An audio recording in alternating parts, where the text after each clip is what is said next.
Esta es la mañana en el continente americano. Cuando atardece en Europa y cae la noche en Asia. Así despierta el continente americano y transcurre el día y la noche en el resto del mundo. La mañana.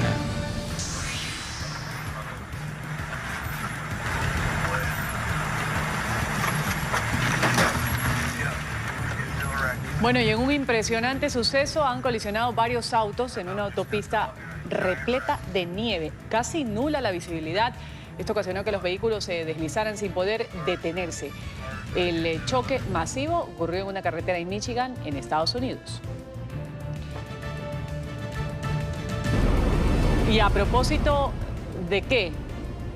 De que hay un frío extremo en Estados Unidos, temperaturas de hasta menos 40 grados. Esto en el medio oeste de la Unión Americana. Las autoridades ya han declarado el estado de emergencia, también la cancelación de cientos de vuelos.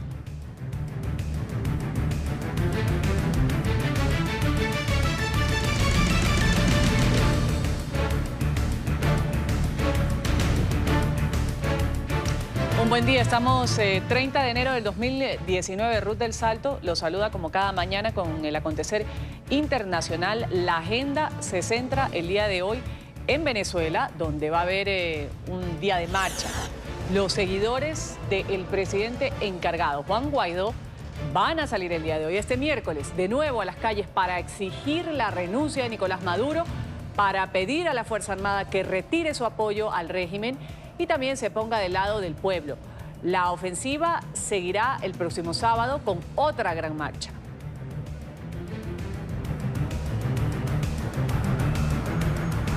Las fuerzas de seguridad en Caracas han detenido a 4 periodistas. Dos de ellos de nacionalidad chilena en las cercanías del Palacio Presidencial de Miraflores, sede del Ejecutivo en Venezuela. Según el Sindicato Nacional de Trabajadores de la Prensa, los chilenos Rodrigo Pérez y Gonzalo Barahona, ambos de la televisión TVN, han sido arrestados junto a los también periodistas venezolanos Michael Criarte y Ana Rodríguez del canal Línea BPI. Sin que se conozcan las razones, los comunicadores venezolanos acaban de ser liberados.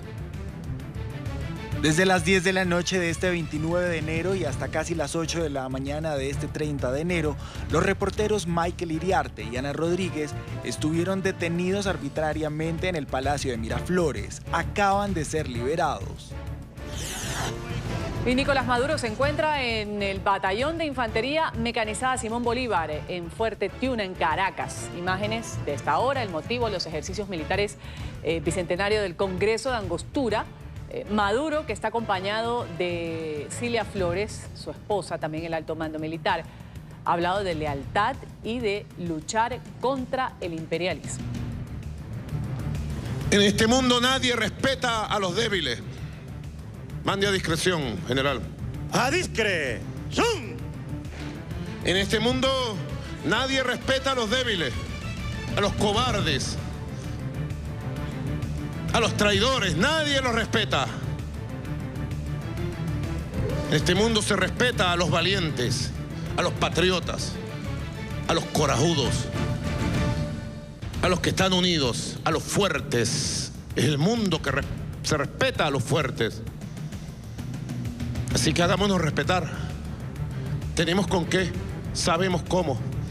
Y tenemos esta inmensa fuerza Armada Nacional Bolivariana. Tenemos esta inmensa Milicia Nacional Bolivariana. Y tenemos este inmenso y gigante pueblo de Venezuela. Hagamos respetar a la patria.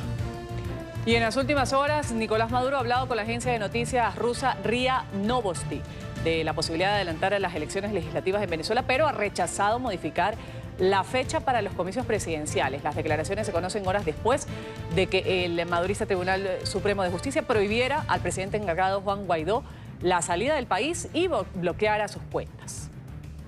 Primera vez en la historia que pasa. Eso te dice el nivel de desesperación que tienen en la Casa Blanca, porque no pueden con Venezuela.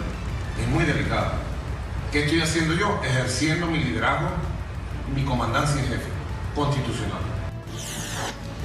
El gobierno de Rusia ha pedido a la oposición en Venezuela abandonar cualquier condición previa y dar inicio al diálogo con Maduro. El llamado fue hecho por el ministro de Relaciones Exteriores, quien aseguró que su país está dispuesto a crear estas condiciones para poder llevar a cabo las conversaciones. El alto funcionario del Kremlin también afirmó que cualquier mediación internacional en estas negociaciones debería ser imparcial e involucrar a un amplio espectro de países. Queremos sinceramente crear las condiciones para entablar un diálogo entre el gobierno y la oposición. Hablamos con ello con nuestros socios venezolanos, con la República Popular China, con las naciones de la región latinoamericana, con los europeos. Naturalmente, toda iniciativa de mediación debe ser imparcial. Cualquiera que sea el formato que adopten estas iniciativas no debe ser desequilibrado, sino que por el contrario debe representar a un amplio círculo de actores internacionales que influyen en el gobierno y la oposición. En su visita a República Dominicana, el presidente del gobierno español, Pedro Sánchez, quien hasta la semana pasada había evitado pronunciarse sobre la situación en Venezuela, ha llamado tirano a Maduro. Sánchez, que el sábado pasado dio un ultimátum de 8 días al régimen de Caracas para que se convoque a elecciones libres, ha participado en el Consejo de la Internacionalista que declaró ilegítimo el segundo mandato de Maduro. Responde con balas y con prisiones a las ansias de libertad y de democracia. No es un socialista, es un tirano. Y por tanto los venezolanos tienen hoy que sentir el aliento de la Internacional Socialista. Perdón, corrijo, Consejo de la Internacional Socialista. Ahí participó Sánchez. El presidente de Estados Unidos, Donald Trump, ha advertido a los ciudadanos de su país que no viajen a Venezuela en medio de la crisis política que afronta esta nación. El martes el Departamento de Estado elevó al nivel máximo su alerta de viaje a territorio venezolano al advertir sobre protestas civiles, deficiente infraestructura sanitaria, alta tasa de crímenes y arrestos arbitrarios de los que podrían ser víctimas los estadounidenses. En Twitter, Trump también se ha referido a las manifestaciones convocadas para el día de hoy en Venezuela. Maduro está dispuesto a negociar con la oposición en Venezuela tras las sanciones de Estados Unidos y el recorte de los ingresos del petróleo. Guaidó está siendo blanco de la Corte Suprema de Venezuela. Hoy se espera una protesta masiva. Los estadounidenses no deben viajar a Venezuela hasta nuevo aviso. El primer migrante devuelto por Estados Unidos según el nuevo protocolo de protección de migrantes ha llegado a la frontera o a la fronteriza ciudad mexicana de Tijuana. Ahí va a tener que permanecer hasta que se lleve a cabo la audiencia ante el Tribunal de Migración. Es el hondureño Catardo Gómez Cardoso, quien meses antes había solicitado asilo político a Estados Unidos después de ingresar irregularmente. Él fue trasladado en una camioneta del Instituto Nacional de Migración de México a una parte de la zona fronteriza que aún se desconoce. Estados Unidos eleva la posibilidad de incluir de nuevo a Cuba en la lista de estados patrocinadores del terrorismo. La posición del régimen cubano con los negociadores del ELN tras el atentado de la Escuela de Cadetes de Policía en Bogotá y su política de apoyo al régimen de Maduro son algunas de las razones de esta decisión que podría tomar Washington. La medida supondría la imposición de sanciones económicas al gobierno de la isla, así lo informó el encargado de Latinoamérica en la Casa Blanca, Mauricio Clever Carón.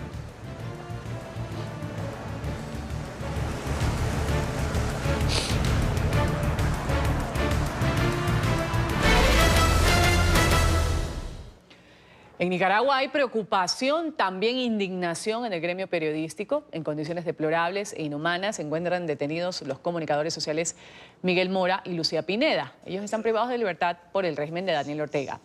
Así al menos lo ha asegurado una delegación de eurodiputados que ha podido visitarlos, ha dejado constancia de su denuncia con una fotografía que ha sido divulgada en la prensa internacional.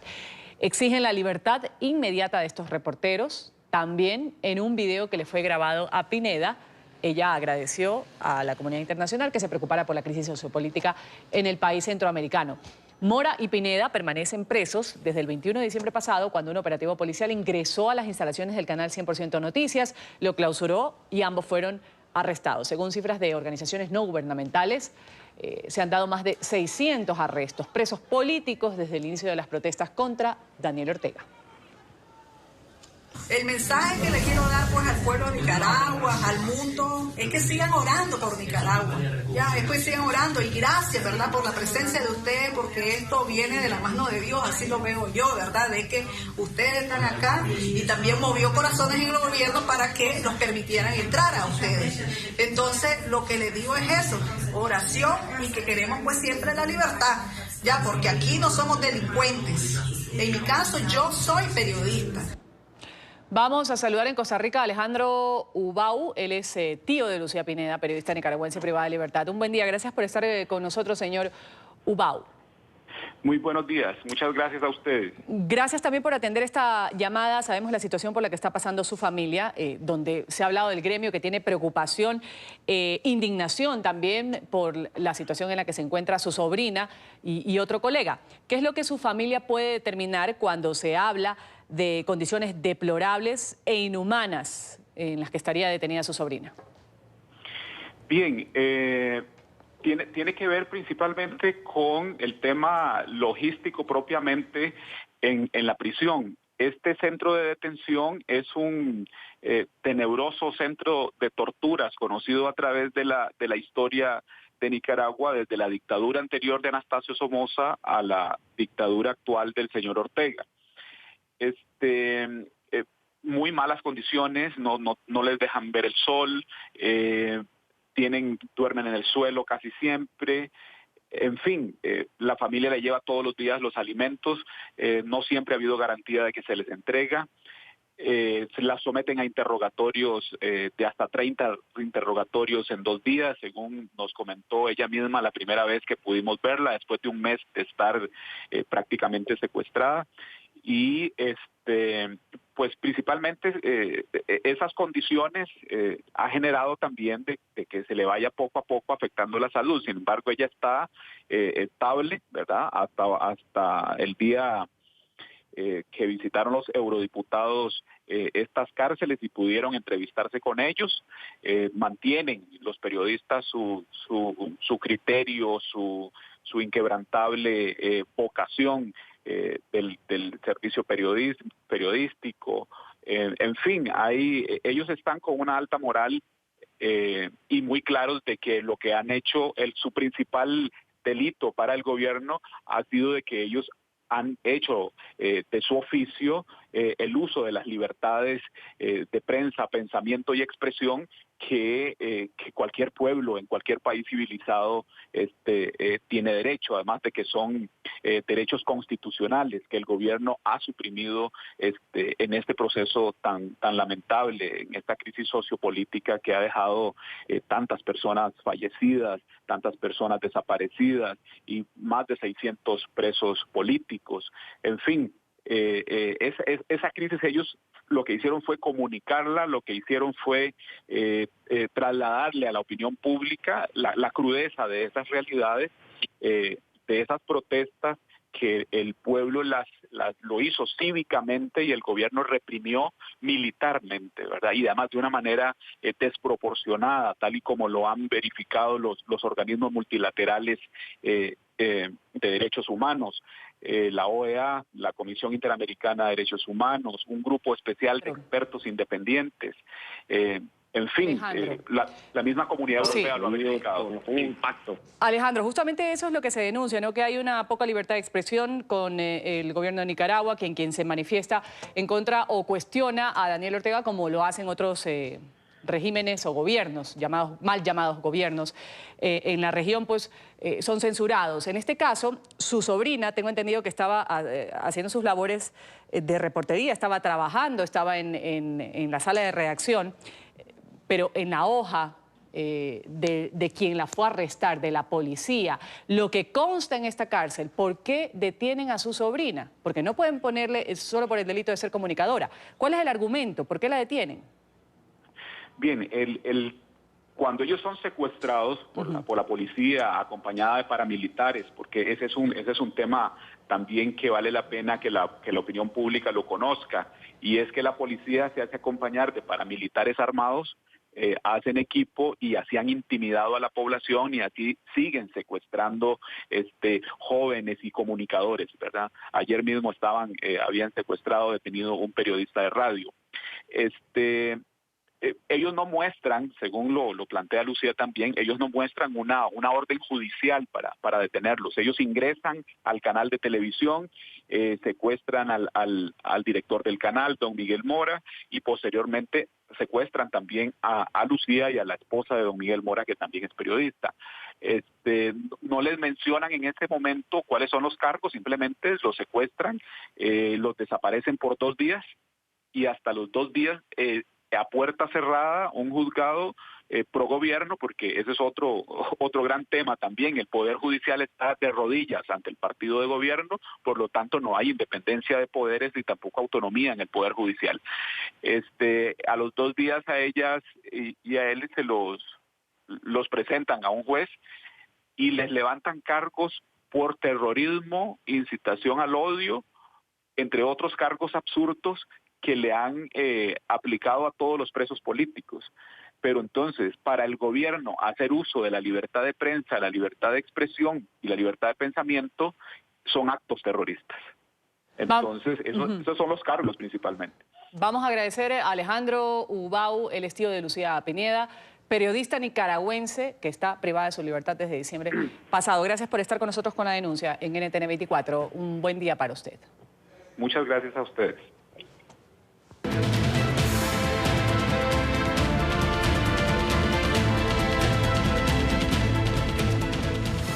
Ola de frío ártico en Estados Unidos. Advierten que alcanzaría temperaturas de hasta menos 50 grados. Me da frío mencionarlo.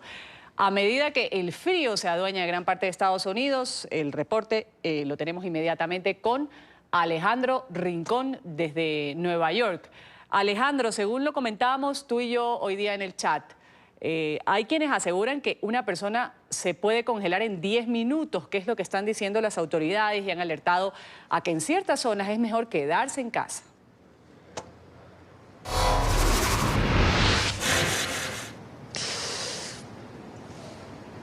Hola, feliz martes para todos. Las condiciones derivadas de este frente frío que desciende del Ártico son verdaderamente brutales.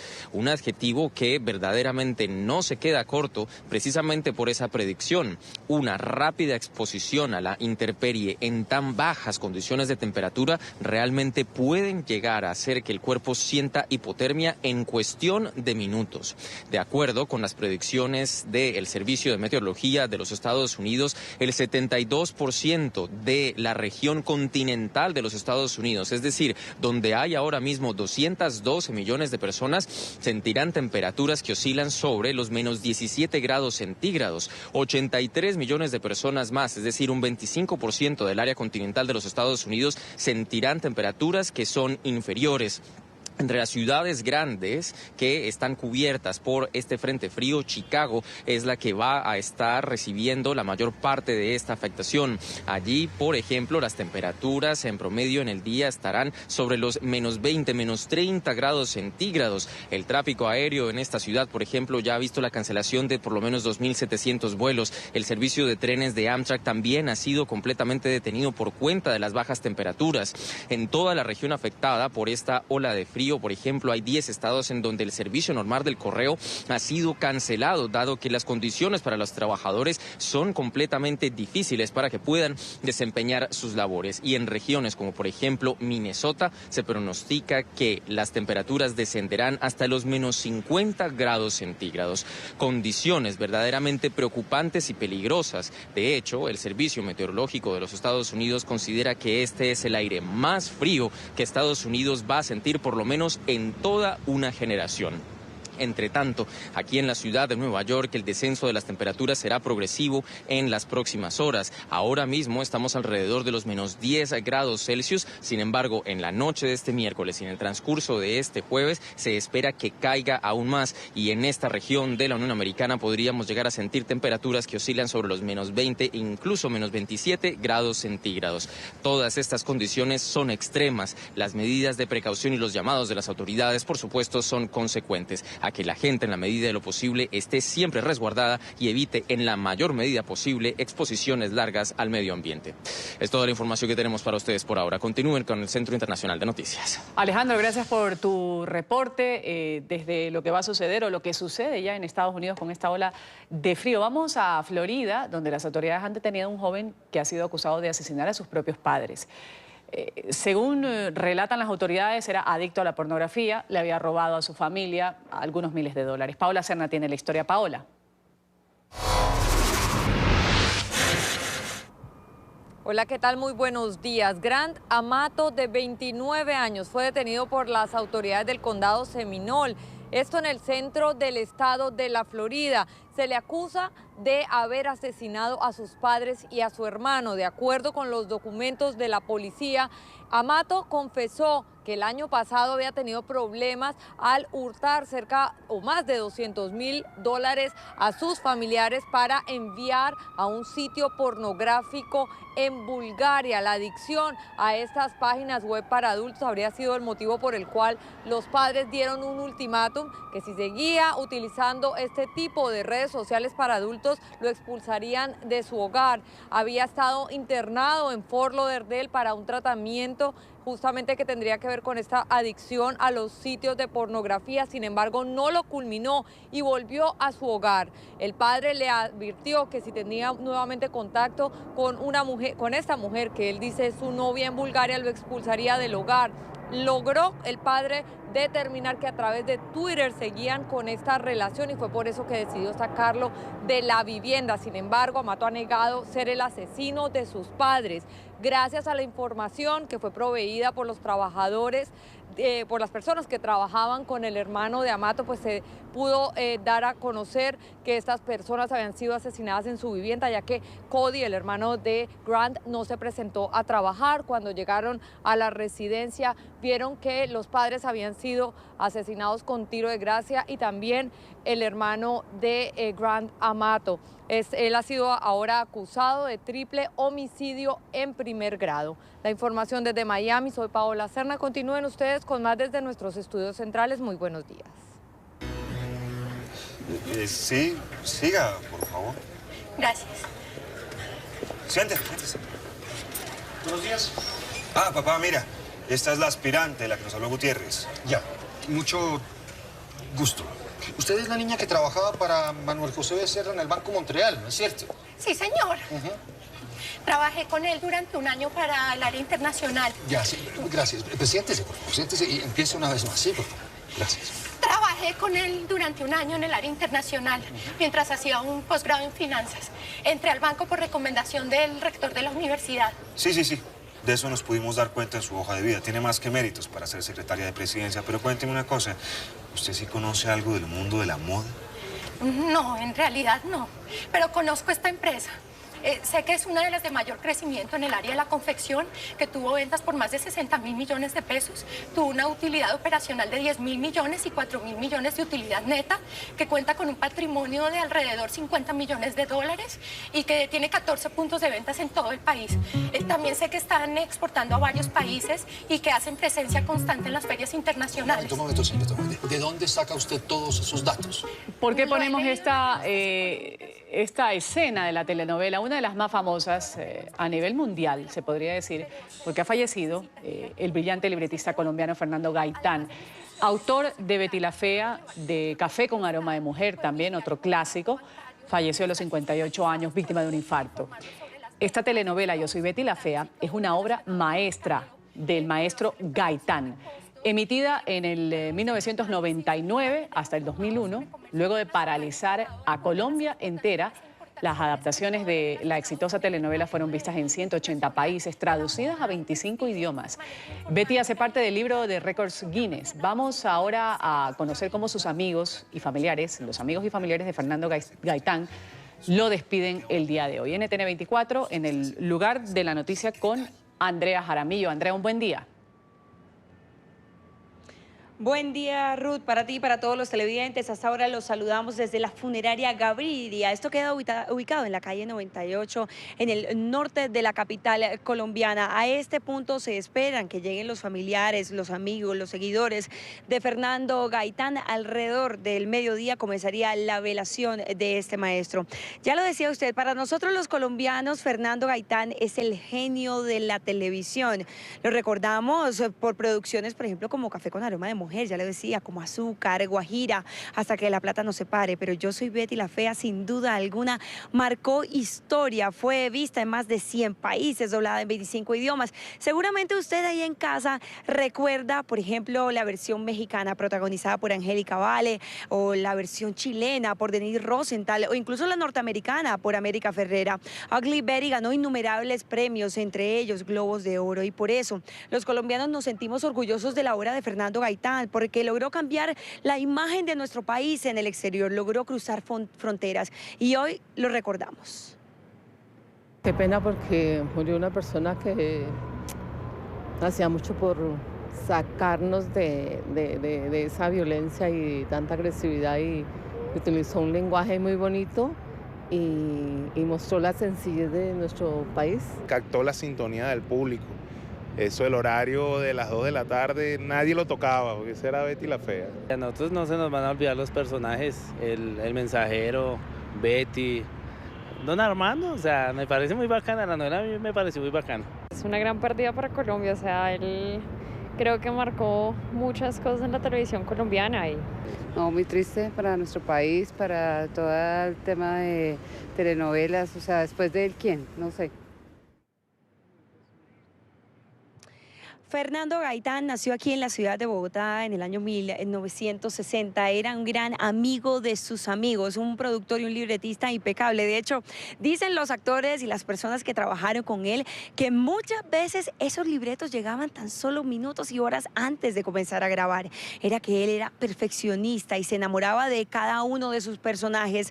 Era además un cocinero, le encantaba cocinar para sus amigos, amaba el ciclismo y también la vida nocturna. Trabajé con él durante un año en el área internacional. Betty, no me molestes el niño. Si alguien sabía cómo vencer el tan nombrado monstruo de la hoja en blanco, era Fernando Gaitán. Lo hizo de la mano de sus mujeres. Una chapolera que nos enamoró con el aroma de un café. Gaviota. Una jefe que no tenía empleados sino súbditos. O una secretaria relegada al escritorio de la fealdad. ¡Sí, fea soy! Todas de carne y hueso, aunque paridas en el inexistente mundo de la ficción. Hijas, más que de un libretista, de un genio. Me gasto mucho tiempo escribiéndolas y después me gasto mucho tiempo tratando de sacármelas de encima. Un creador de historias que a los 22 años ya estaba prendado por ese encanto que significa el imaginar y armar libretos. Primero para concursos, más tarde para novelas, cuando le encontraría oficio a la habilidad para el humor heredada de su padre. Mi humor proviene totalmente de él. Es decir, es un hombre que se la pasa todo el día lucubrando cuentos. De manera sencilla y casi imposible, Gaitán se nos metió en el corazón y se nos volvió inolvidable. Por una razón, pudo llevar a la televisión personajes cotidianos, colombianos reales. ¿O qué padre no estaría dispuesto a proteger a su hija? Con lo peligroso que es, el diablo es puerco, no se le olvide. ¿Qué hombre no se ha enamorado de aquella que le infringió el sufrimiento? ¿O quién no se estrelló contra esa muralla de un hermano celoso? Los escribió y les dio vida, una y otra vez. De manera compartida en Azúcar o en un ejercicio creativo sin límites en Café, Guajira, Betty, Carolina Barrantes y Hasta que la plata nos separe. Tú nunca en la vida me dijiste que habías ido con ella a una fiesta, Rafael. Escritor e incansable ser humano que, como nadie, le sacó provecho a las 24 horas del día. Soy amante de la noche, me encanta la noche. Es que de día es el trabajo, de noche es la vida. Y hasta embajador, porque como el himno o la bandera, en el mundo lo relacionan con un producto made in Colombia, sus novelas. Hoy, a los 58 años, como encarnando a uno de sus propios personajes, se fue justo cuando todos esperaban por su próxima ocurrencia. Gaitán partió, aunque de luto, la doctora Maldonado, Gaviota o Betty se quedan con nosotros para mantener vivo el espíritu de su creador.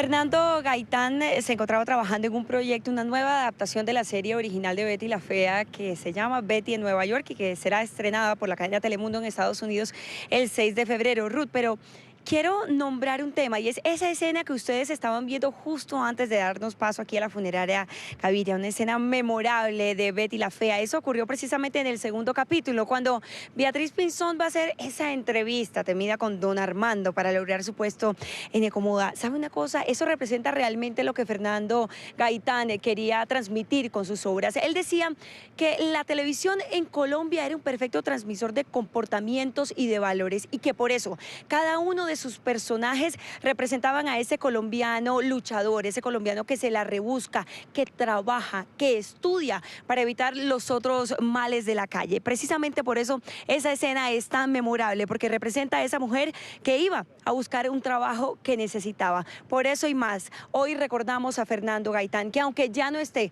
permanecen aquí sus recuerdos, su memoria y también el legado, todo lo que le dejó a la televisión colombiana. Por eso decimos hasta siempre Gaitán. Eso es todo por el momento desde la funeraria Gaviria en la ciudad de Bogotá. Volvemos con más a nuestro Centro Internacional de Noticias. Muy buenos días. Un buen día, Andrea. Gracias por ponernos en contexto, en texto también, lo que ha sido la vida de este famoso libretista, actor, un artista destacado, querido por los colombianos, por América Latina también, que partió el día de ayer víctima de un infarto. Gracias, Andrea, por ese reporte desde la capital colombiana. Vamos aquí a una pausa comercial.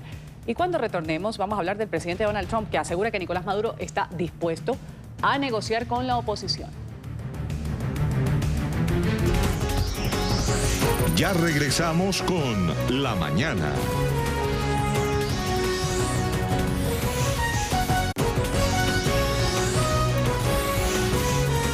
Continuamos con La Mañana.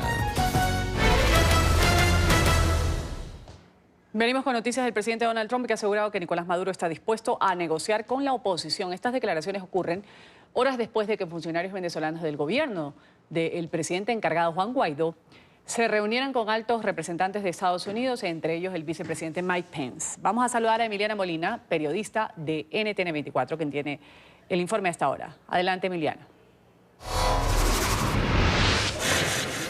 Hola, ¿qué tal? Muy buenos días. En las últimas horas, Carlos Vecchio, el encargado de negocios en Estados Unidos por parte del gobierno de Juan Guaidó, junto con Julio Borges, el representante del Grupo de Lima por parte de este mismo gobierno, y Gustavo Tarre, el enviado especial ante la Organización de Estados Americanos, se reunieron con legisladores aquí en Washington, también con funcionarios del Departamento de Estado y el vicepresidente Mike Pence en la Casa Blanca para abordar la crisis en Venezuela actualmente, donde piden al menos tres cosas. Primero, cesar con la usurpación del gobierno de Nicolás Maduro.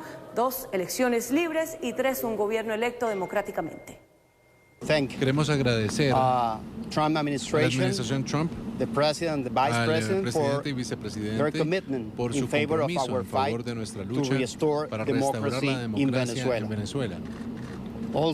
También por reconocer al presidente interino Juan Guaidó y por aceptar nuestras credenciales como diplomáticos. Ahora yo soy el primer embajador de la Venezuela libre. Segundo, ratificamos ante el vicepresidente nuestra agenda, que es muy clara, y es por eso que la gente de Venezuela está en las calles luchando por sus derechos para poner fin al sufrimiento de nuestro pueblo. Queremos primero que todo poner fin a la usurpación del poder por parte de Maduro, ponerle fin a la dictadura. Segundo, queremos establecer un gobierno de transición hacia la democracia para detener el sufrimiento de los venezolanos. Y tercero, queremos hacer un llamado a elecciones libres y transparentes tan pronto como sea posible. El congresista republicano por Florida, Mario Díaz Balart, aseguró que este es el momento de que las Fuerzas Armadas venezolanas reconozcan a Juan Guaidó como el presidente legítimo del país andino. A las Fuerzas Armadas venezolanas. Este es el momento de recuperar su integridad, su honor, de ponerse del lado del pueblo valiente de Venezuela, de parar de ofender, de hacer actos de violencia, de asesinar a los venezolanos. Este es el momento de unirse a lo que es inevitable, que es el proceso de liberación, el proceso de eliminar el ejército de ocupación cubano que ha estado en Venezuela. Este es el momento a las Fuerzas Armadas venezolanas de recuperar su dignidad, su honor y de unirse a ese valiente pueblo venezolano para que Venezuela, una vez más, sea libre.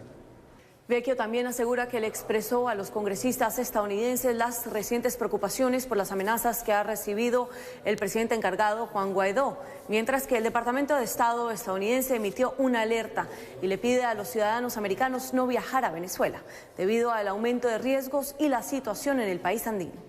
Esta es toda la información que tenemos desde el Congreso. Emiliana Molina, regreso al Centro Internacional de Noticias. Emiliana, gracias por ese reporte. El Tribunal Supremo de Justicia de Venezuela, madurista, ha aceptado las medidas cautelares solicitadas por la Fiscalía en contra de Juan Guaidó.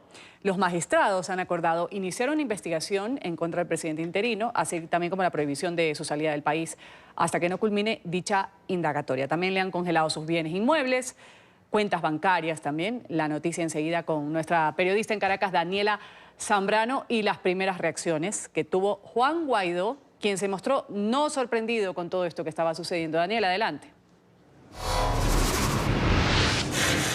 Hola Ruth, muy buen día. 9:41 de la mañana, una decisión prácticamente express. En menos de 6 horas se pronunció el presidente del máximo tribunal, Michael Moreno, luego de que en horas de mediodía acudiera el fiscal general designado por la constituyente Tarek William Saab a solicitar esta investigación contra Juan Guaidó por supuestos hechos de violencia. En un pronunciamiento en el que se veía bastante nervioso, vale decir, el presidente del máximo tribunal dijo que admitía esta solicitud hecha por el fiscal general, se declaraba competente para conocer el asunto y acordaba continuar la investigación y que se le congelaran sus cuentas, como tú bien lo decías, y se le prohibiera salir del país mientras estuviera esta investigación. Veamos el pronunciamiento que hizo el presidente del Tribunal Supremo de Justicia. En fecha 29 de enero del 2019, el ciudadano Tarek William Saab, en su carácter de fiscal general de la República, consignó escrito ante la sala plena de este máximo juzgado, informando que acordó dar inicio a una investigación preliminar contra el ciudadano Juan Gerardo Guaidó Márquez. Realizando el estudio del caso, en esta oportunidad, esta sala plena resuelve lo siguiente. Se atendió a los requerimientos efectuados por el fiscal general de la República Bolivariana de Venezuela, la cual se decide, en nombre de la República Bolivariana de Venezuela, por autoridad de la ley, se declara, primero, se admite la solicitud y se declara competente para conocer el presente asunto. Segundo, decreta y acuerda continuar con la investigación. Segundo, prohibición de salida del país sin autorización hasta tanto se culmine la investigación. Prohibición de enajenar y gravar los bienes de su propiedad y bloqueo e inmovilización de cuentas bancarias o cualquier otro instrumento financiero en el territorio venezolano. Pero vale la pena destacar que esta decisión no contó con todo el respaldo de los magistrados de la sala plena. Hubo 2 de ellos que se manifestaron a través de las redes sociales. Marisela Godoy y Danilo Mujica dijeron que esta decisión ni siquiera fue debatida en la sala plena y manifestaron su rechazo a estas medidas cautelares. Veamos lo que escribieron a través de las redes sociales. Salve voto, decisión de sala plena TSJ que ordena prohibición de enajenar, grabar y salida del país de Juan Guaidó por controvertir artículo 99 y 102 de la ley del TSJ. Me retiré en el día de hoy de la sala plena del TSJ en razón de que la decisión referida a las medidas cautelares solicitadas por el fiscal general en contra de Juan Guaidó no fue objeto de debate por parte de los magistrados, impidiéndose el derecho de expresión jurídica en el recinto. Al retirarme dejé en acta de la Secretaría de la Sala Plena mi disconformidad de no poder emitir mi voto disidente. El presidente de la Asamblea Nacional y también proclamado presidente interino de Venezuela respondió a estos señalamientos, aseguraba que no desestimaba una amenaza de cárcel, pero se mostraba sereno, aseguraba que él continuaba ejerciendo las funciones del Ejecutivo para establecer un gobierno de transición y enviaba un mensaje a los venezolanos que ellos sabrían qué hacer, que está la ruta clara de lo que quiere hacer la Asamblea Nacional y eso va mucho más allá de su posible detención. Creo que no solamente Estados Unidos, yo creo que el apoyo mayoritario del pueblo no solamente es a Juan Guaidó, es un proceso que estamos llevando y en el caso negado de que hoy a mí me pase algo, el pueblo sabe lo que tiene que hacer. Hay una convocatoria para mañana, hay una convocatoria para el día sábado. Hemos trazado una ruta muy clara desde el Parlamento Nacional de asumir las competencias desde nuestra Constitución, que es el cese de la usurpación, el gobierno de transición y elecciones libres. Y todo apunta a que este proceso es absolutamente irreversible en Venezuela. ¿Qué se tiene previsto en la agenda de hoy? Para las 11 de la mañana han convocado enfermeras y trabajadores del Hospital JM de Los Ríos, recordemos el principal hospital de niños del país que se encuentra en precarias condiciones por la falta de insumos, y esto para exigir la ayuda humanitaria, esa ayuda humanitaria que ya la Asamblea Nacional ha anunciado está dispuesta a recibir pese a la negativa de la administración de Nicolás Maduro. También están convocadas protestas en todo el territorio nacional de 12 a 2 de la tarde, esto es manifestaciones que ha convocado la directiva de la Asamblea Nacional para que se exija, reiteramos, el cese de la usurpación, el gobierno de transición y elecciones libres. También se está a la expectativa de la liberación de los periodistas chilenos que fueron detenidos en horas de la noche en las inmediaciones del Palacio de Miraflores junto a otros 2 periodistas venezolanos. Estos dos ya fueron puestos en libertad después de 9 horas que permanecieron dentro de la sede de Miraflores y aún se está a la espera de que sean liberados los colegas chilenos. Es parte del aporte que podemos hacer desde Caracas. Volvemos contigo, Ruth. Gracias a Daniela Zambrano por ese reporte desde Caracas. Y mientras sucede esta transición, el Parlamento venezolano ha autorizado la designación de representantes diplomáticos propuestos por el jefe de la Cámara y presidente encargado del país, Juan Guaidó. Estos funcionarios van a ocupar el cargo en países como Argentina, Canadá, Chile, Colombia, Costa Rica, Ecuador, Perú, Estados Unidos, Honduras y Panamá. También en la sesión ordinaria de la Asamblea Nacional, la del día de hoy, la Cámara por unanimidad ha aprobado la designación de 11 representantes diplomáticos en el continente americano. Uno de ellos, el vocero del gobierno encargado de Venezuela, ante el Grupo de Lima. Este cargo que va a ocupar Julio Andrés Borges es un abogado, político, coordinador del partido Primero Justicia, 49 años de edad, diputado y expresidente de la Asamblea Nacional. Será el enlace entre la administración interina de Guaidó y los 14 países que integran el bloque creado el 8 de agosto del 2017 y que está integrado por cancilleres para evaluar la situación bajo el régimen de Nicolás Maduro y buscar una salida pacífica a la crisis.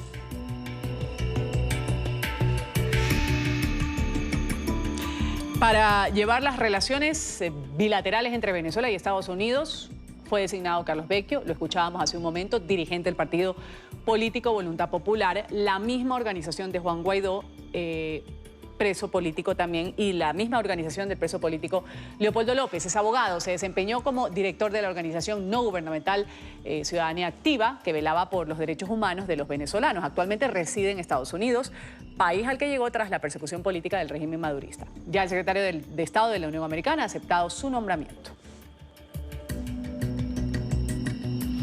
Elisa Trotagamus, ella es designada representante diplomática en Venezuela en la República de Argentina, una joven venezolana argentina, dirigente política, activista por los derechos humanos, presidenta de la organización no gubernamental Alianza por Venezuela. Ella vive en Buenos Aires desde el 2011, se desempeña en la actualidad como directora de Desarrollo Institucional de la Cámara de Diputados de la provincia de Buenos Aires. En el caso de Canadá, el funcionario nombrado por la Asamblea Nacional es Orlando Viera Blanco, abogado, politólogo, columnista, profesor universitario, asesor de la Asamblea Nacional en Venezuela. Otro de los representantes diplomáticos designados los vamos a mencionar en Chile, Guarenquena Gutiérrez, en Costa Rica, María Farías, en Ecuador, René de Sola Quintero, en Honduras, Claudio Sandoval, en Panamá está Fabiola Sabarce, en Perú, Carlos Scu.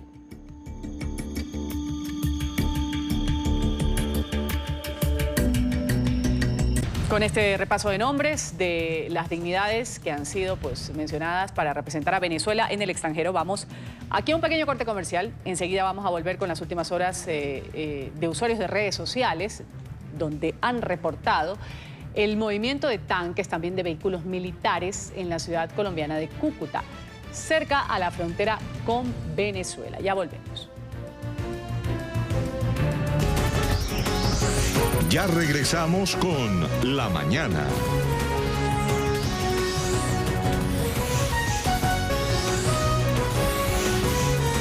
Continuamos con La Mañana. Y con múltiples videos en redes sociales, lo veíamos antes de irnos al corte, han reportado esto que ha sucedido en horas de la madrugada de hoy. Habitantes de Cúcuta, movimiento de tanques, de vehículos militares en esta ciudad colombiana que está cerca a la frontera con Venezuela. De acuerdo con las publicaciones, estos tanques se trasladaban en dirección al puente internacional Simón Bolívar, que une precisamente a ambos países. Hoy es un día de marcha en Venezuela. Los seguidores del presidente encargado Juan Guaidó salieron, o van a salir, mejor dicho, este miércoles a las calles para exigir la renuncia de Nicolás Maduro, también pedir a la Fuerza Armada que retire su apoyo al régimen y se ponga del lado del pueblo. La ofensiva va a seguir el próximo sábado con otra gran marcha. Las fuerzas de seguridad de Caracas han detenido a 4 periodistas, 2 de ellos de nacionalidad chilena, en las cercanías del Palacio Presidencial de Miraflores, sede del Ejecutivo. Según el Sindicato Nacional de Trabajadores de la Prensa, los chilenos Rodrigo Pérez y Gonzalo Barahona, ambos de la televisión TVN, fueron arrestados junto a los periodistas venezolanos Michael Criarte y Ana Rodríguez, del canal en línea BPI. Los comunicadores venezolanos fueron liberados. Desde las 10 de la noche de este 29 de enero y hasta casi las 8 de la mañana de este 30 de enero, los reporteros Michael Iriarte y Ana Rodríguez estuvieron detenidos arbitrariamente en el Palacio de Miraflores. Acaban de ser liberados. Nicolás Maduro se encuentra a esta hora en el batallón de infantería mecanizada Simón Bolívar en Fuerte Tiuna, en Caracas. El motivo, los ejercicios militares del Bicentenario del Congreso de Angostura. Maduro, que está acompañado de Cilia Flores, su esposa, del alto mando militar, habló de lealtad y de lucha contra el imperialismo. En este mundo nadie respeta a los débiles. Mande a discreción, general. ¡A discreción! En este mundo nadie respeta a los débiles, a los cobardes, a los traidores, nadie los respeta. En este mundo se respeta a los valientes, a los patriotas, a los corajudos, a los que están unidos, a los fuertes. Es el mundo que se respeta a los fuertes. Así que hagámonos respetar. Tenemos con qué, sabemos cómo y tenemos esta inmensa fuerza. Armada Nacional Bolivariana, tenemos esta inmensa Milicia Nacional Bolivariana y tenemos este inmenso y gigante pueblo de Venezuela. Hagamos respetar a la patria. En las últimas horas, Nicolás Maduro ha hablado con la agencia de noticias rusa RIA Novosti de la posibilidad de adelantar las elecciones legislativas en Venezuela, pero ha rechazado modificar la fecha para los comicios presidenciales. Estas declaraciones se han dado a conocer horas después de que el madurista Tribunal Supremo de Justicia prohibiera al presidente encargado Juan Guaidó la salida del país, también bloqueara sus cuentas. Maduro también habló con la agencia de noticias Sputnik sobre las medidas adoptadas por Estados Unidos contra su régimen. Primera vez en la historia que pasa. Eso te dice el nivel de desesperación que tienen en la Casa Blanca, porque no pueden con Venezuela. Es muy delicado. ¿Qué estoy haciendo yo? Ejerciendo mi liderazgo y mi comandancia en jefe constitucional. Un avión charter de Rusia ha aterrizado en Caracas el martes, alimentando conjeturas sobre su propósito y luego de que Moscú se haya comprometido a apoyar a Nicolás Maduro. Se trata de un Boeing 777 de la aerolínea Nordwind Airlines de Rusia con capacidad para 400 pasajeros. Estaba estacionado en un rincón privado del aeropuerto de Maiquetía, en las afueras de la capital venezolana. Esto después de volar directamente desde Moscú, según los datos del seguimiento del vuelo de imágenes de la agencia Reuters. Y el gobierno de Rusia ha pedido directamente a la oposición en Venezuela abandonar cualquier condición previa, dar inicio a los diálogos con Nicolás Maduro. Este llamado fue hecho por el ministro de Relaciones Exteriores, quien aseguró que su país está dispuesto a crear las condiciones para poder llevar a cabo las conversaciones. El alto funcionario del Kremlin también afirmó que cualquier mediación internacional en dichas negociaciones debería ser imparcial e involucrar a un amplio espectro de países. Queremos sinceramente crear las condiciones para entablar un diálogo entre el gobierno y la oposición. Hablamos con ello con nuestros socios venezolanos, con la República Popular China, con las naciones de la región latinoamericana, con los europeos. Naturalmente, toda iniciativa de mediación debe ser imparcial. Cualquiera que sea el formato que adopten estas iniciativas no debe ser desequilibrado, sino que por el contrario debe representar a un amplio círculo de actores internacionales que influyen en el gobierno y la oposición.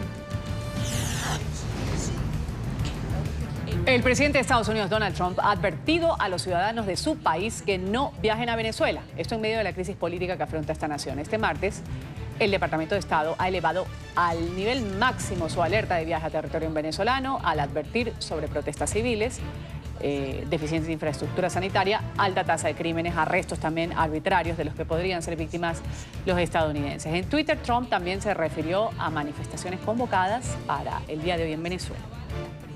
Maduro está dispuesto a negociar con la oposición en Venezuela tras las sanciones de Estados Unidos y el recorte de los ingresos del petróleo. Guaidó está siendo blanco de la Corte Suprema de Venezuela. Hoy se espera una protesta masiva. Los estadounidenses no deben viajar a Venezuela hasta nuevo aviso. Bienvenida a la embajada paralela de Venezuela. Paralela, embajada. Y de esta manera ha sido recibida Elisa Trota, la representante del gobierno de Juan Guaidó ante Argentina. Trota y otros 9 representantes en países del continente americano han sido designados el día de ayer por unanimidad por la opositora Asamblea Nacional de Venezuela, que encabeza el presidente interino. La diplomática reside en Buenos Aires desde hace varios años, ha recibido el respaldo del presidente Mauricio Macri.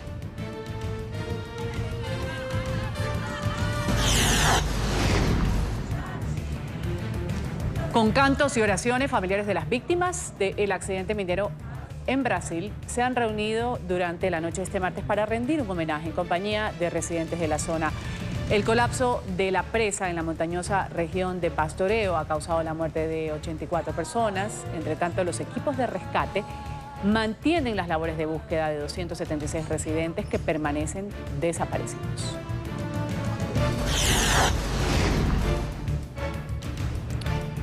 El Banco Mundial ha inhabilitado por 3 años sus proyectos de construcción a la constructora Odebrecht, brasileña, por las que llamó prácticas fraudulentas.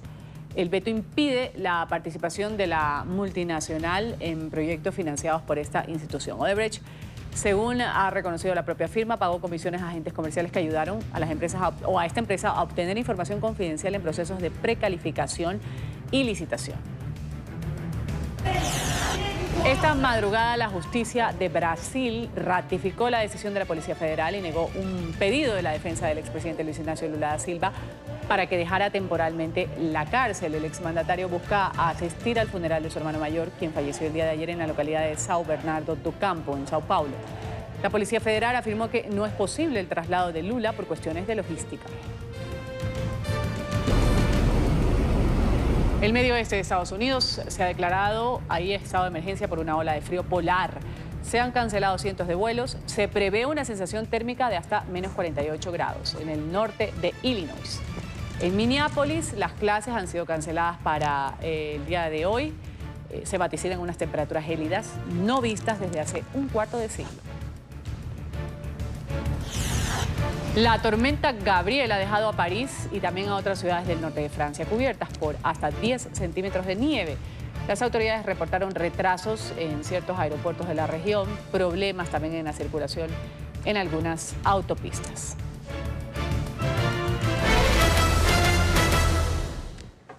Durante las declaraciones a los medios en la Casa Blanca del consejero de Seguridad Nacional, John Bolton, a quien vemos en pantalla, sobre las sanciones al gobierno de Maduro y la estrategia de presión al régimen, una frase escrita una frase escrita a mano en su libreta de notas provocó una lluvia de especulaciones, también reacciones, tanto en medios estadounidenses como en redes sociales. ¿Qué decía esta frase? 5.000 soldados a Colombia. Causó revuelo. El canciller Carlos Holmes Trujillo, de Colombia, aseguró que el gobierno de Iván Duque no tiene información sobre este escrito. Reiteró que su país no está promoviendo una salida militar a la crisis de Venezuela. El canciller negó saber sobre la intención de los apuntes de John Bolton conocidos ayer. Sin embargo, reconoció la cooperación de Colombia con los Estados Unidos. Con respecto a la mención a Colombia, en el cuaderno de notas que tenía en sus manos el señor John Bolton, se desconoce el alcance y la razón de dicha anotación. Aseguró que el gobierno mantiene su postura de reconocer a Juan Guaidó como presidente de Venezuela y que junto con el Grupo de Lima, el país reclama el restablecimiento de la democracia. Colombia seguirá actuando política y diplomáticamente para crear las condiciones que conduzcan a un proceso electoral que restablezca el orden democrático e institucional en ese país. La declaración del canciller Carlos Holmes Trujillo se produjo luego de conocerse esta imagen en donde se lee 5.000 tropas para Colombia en la libreta de apuntes del consejero presidencial de Seguridad Nacional de Donald Trump. Y a propósito de este tema, en una entrevista con un medio de comunicación de Estados Unidos, el presidente encargado de Venezuela, Juan Guaidó, ha dicho que elegir entre la crisis que hay en el país y una intervención militar extranjera es un dilema. Aseguró que los venezolanos no quieren ni lo uno ni lo otro. ¿Estaría usted a favor de una intervención militar internacional? Esa ha sido una pregunta recurrente de los últimos días y es un dilema puesto de esa manera muy duro para Venezuela. ¿Qué prefieren? ¿Morir de hambre, que sus hijos en la calle lloren, no tengan educación o una opción extrema de uso de la fuerza? No queremos ni una ni otra. Con nosotros a esta hora de la mañana de NTN 24, Miguel Fierro, analista político, también internacionalista. Gracias por estar con nosotros, señor Fierro. Bienvenido a la mañana. Muy buenos días para ti y para toda la audiencia de las Américas y en el mundo. ¿Cuál es el alcance, a criterio suyo, señor Fierro, de la nota, la razón de esta nota que se leyó en la libreta de Bolton? Todas las guerras tienen un origen y una primera fase y son las operaciones psicológicas. Desde ese punto de vista hay que tener en cuenta que se busca exhortar tanto a la población civil como a la sociedad en general, pero ante todo al inmediato contendor que en este caso son las Fuerzas Armadas de Venezuela.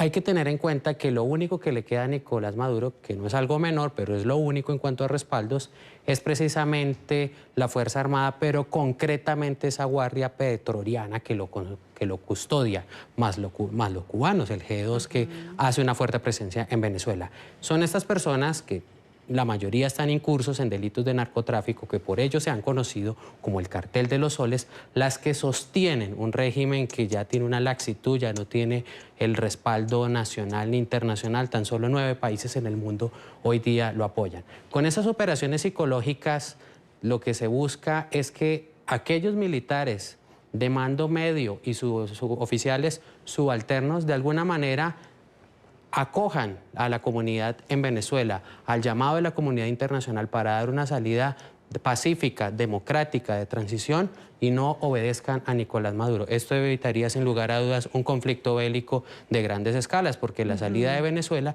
siempre lo hemos dicho, no desde ayer ni de antier, sino desde hace 10 años, tiene un resorte de alcance internacional, que no solamente es lo militar. El asedio a Nicolás Maduro ha empezado desde lo diplomático, pero ya estamos en una fase, ya estamos en el fin del fin. Este proceso es irreversible. Es decir, según lo que entiendo, señor Fierro, usted coincide con las declaraciones que dio Nicolás Maduro, que ha dado en las últimas horas en decir que esta es una guerra psicológica infantil de parte del doctor Chapatín, como lo ha llamado al secretario estadounidense John Bolton, el hecho de poner esta cifra para que la lean los periodistas, para que la difundan y para que genere un temor.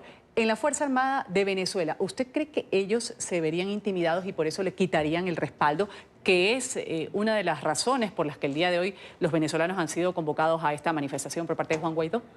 Por supuesto, aunque no es ni tan infantil ni tan doctor Chapatín, los Estados Unidos han mostrado una postura bastante seria a lo largo de la historia y estas son una de las fases de la guerra, naturalmente. Sin embargo, el militar venezolano tiene vocación democrática. Los dos ejércitos, tanto el colombiano como el venezolano, dependemos de Bolívar, tenemos nuestros orígenes y nuestro génesis ahí. Sin embargo, ya ante una crisis, ya ante las sanciones que se han llevado a cabo de cortar el petróleo cash que se le pagaría a Estados Unidos, que era el único, el 95% de los recursos que ingresan a Venezuela, entraban por eso. Ya Estados Unidos, al congelar esta situación, muestra que ya Maduro no tiene apoyos y con el tiempo muy corto, indiscutiblemente el militar venezolano no se va a inmolar por Nicolás Maduro.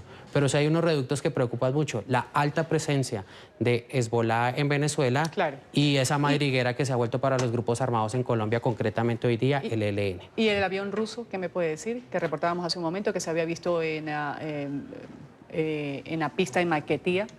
Indiscutiblemente también hace parte de este juego de guerra psicológica, de intimidaciones, las maniobras que ya se dieron hace un mes, frente a ello, pero ya sin discutir este escenario, hay que tener en cuenta que la decisión en estos momentos para evitar entrar en un conflicto bélico está en los militares venezolanos, incluso en el cartel de los soles, quienes podrían dar un paso al costado. El presidente Guaidó ha manifestado que daría amnistías para aquellas personas que tienen delitos incursos y de esta manera dar el salto cualitativo al régimen democrático. Una salida consensuada, hablada, dialogada, que es lo menos probable, según dicen los analistas. Ahora es o Maduro se aferra en el poder o se hace un seguimiento en las calles indeclinable, o los militares en serio le quitan el respaldo, la Fuerza Armada le quita el respaldo a Maduro, o esta intervención militar de parte de Estados Unidos, que es, según lo ha dicho Juan Guaidó, es la menos apetecible por parte de la población venezolana, entre la crisis que hay y también pues el hecho de que entren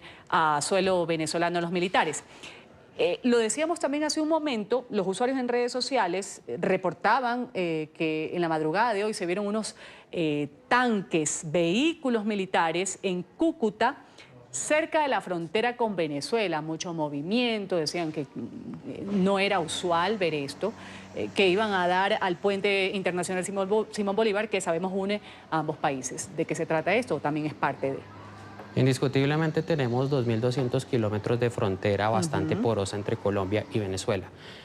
Es legítimo que el Estado colombiano, a través de su Fuerza Armada, genere ejercicios de supervisión, vigilancia para proteger. Tenemos esa frontera tan porosa que a su vez es madriguera de los grupos narcoterroristas como el ELN y los que operan también allá en Venezuela. Entonces este tipo de ejercicio sencillamente muestra que hay un ejercicio de soberanía.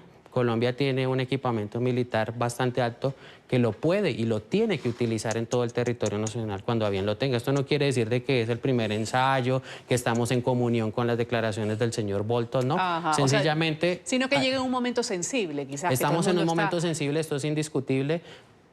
Para algunos estamos en aromas de Guerra Fría, pero esto no es ni de ayer ni de antes. Recordemos cuando se dio la baja del narcoterrorista de Raúl Reyes el 1 de marzo de 2008, que el presidente Chávez mandó batallones a la frontera y pues algunos llegaron, otros no llegaron. En fin, el militar venezolano no quiere un conflicto con Colombia porque no está preparado, pero pues sí hay otros extremistas que han entrenado desde Venezuela, como se ha reportado a Hezbollah, que es algo que le preocupa a Estados Unidos, a Colombia y a Israel, que son aliados estratégicos y que seguramente van a jugar un apoyo determinante, como ya lo están jugando en lo diplomático. Muchas gracias. Vamos a agradecer aquí, ha estado con nosotros Miguel Fierro, analista político, internacionalista, hablándonos del tema Venezuela. Aquí hacemos un corte comercial en la mañana. Cuando regresemos, División Británica de Investigación de Accidentes Aéreos ha dicho que han hallado cojines de asientos probablemente pertenecientes al pequeño avión en el que viajaba este futbolista argentino Emiliano Sala. Ya volvemos con este reporte.